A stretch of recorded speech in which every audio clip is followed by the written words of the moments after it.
President Trump says Google's searches are rigged to leave conservative views out. Here's what he said. Roll tape.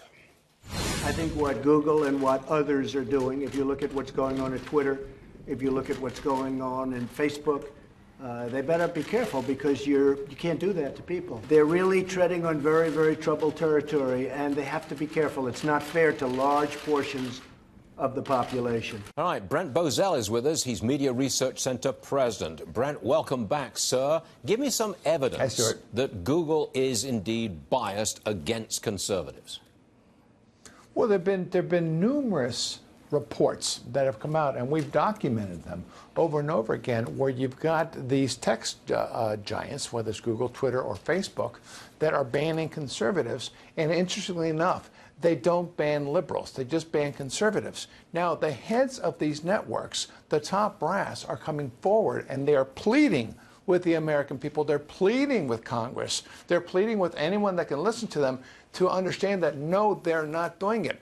Problem is, Stuart, yes, they are. And there's the evidence that backs it up. So there comes a point, we are very much in uncharted waters. I don't know that ever in the history of man has so much power been concentrated in only a handful of companies that can determine worldwide what is and isn't acceptable speech and thought. Precisely. And that comes, we get to a point where I think you really have to start thinking very, very seriously about whether or not these companies are far too big.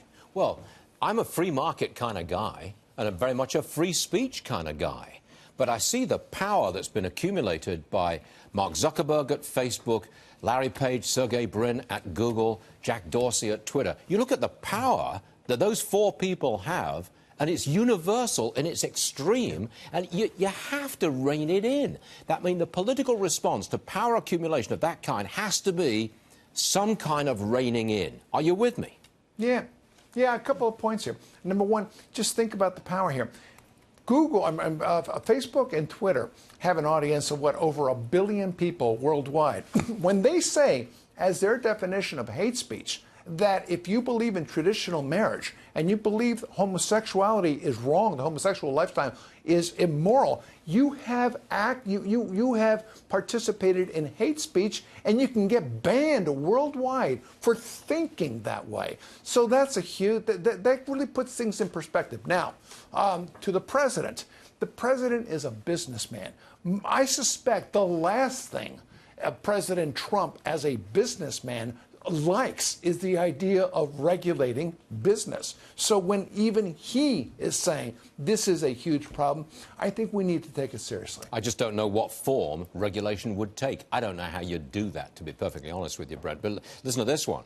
The New York Times says dozens of Facebook employees are challenging Facebook's what they call intolerant liberal culture. So this is coming from within the organization. Now, it's not many people, it's dozens when they employ tens of thousands, but nonetheless, it's a start, isn't it? Yeah, it kind of reminds me of what goes on in Hollywood, where if you're a conservative, you have to make the sign of the fish to communicate with somebody, to do it in the sand so that you don't get caught as being a conservative. Just think of what it must be like to work as a conservative at Facebook, where you might be 1% and 99% hate what you believe in. I'm exaggerating, but not by much. So it's gutsy, very gutsy of these 100 people to come forward and say, enough is enough. This has got to stop. Again, I think that I don't see how you can regulate their power. I just don't see how you can do it.